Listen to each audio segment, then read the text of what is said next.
قل أتعبدون من دون الله ما لا يملك لكم ضرا ولا نفعا والله هو السميع العليم۔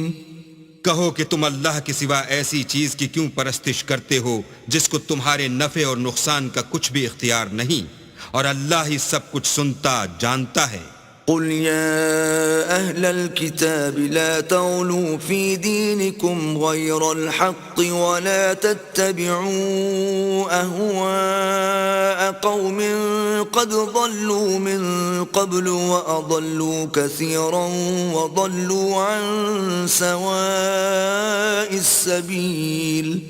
کہو کہ اے اہل کتاب اپنے دین کی بات میں ناحق مبالغہ نہ کرو، اور ایسے لوگوں کی خواہشوں کے پیچھے نہ چلو جو خود بھی پہلے گمراہ ہوئے اور بھی اکثروں کو گمراہ کر گئے اور سیدھے رستے سے بھٹک گئے۔ لعن الذين كفروا من بني إسرائيل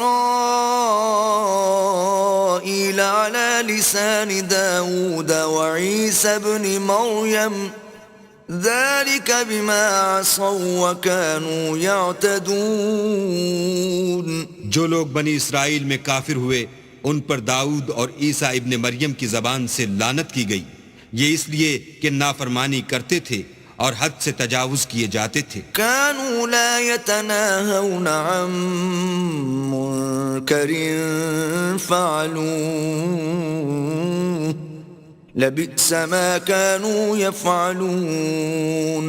اور برے کاموں سے جو وہ کرتے تھے ایک دوسرے کو روکتے نہیں تھے، بلا شبہ وہ برا کرتے تھے۔ ترى كثيرا منهم يتولون الذين كفروا لبئس ما قدمت لهم أنفسهم أن سخط الله عليهم وفي العذاب هم خالدون۔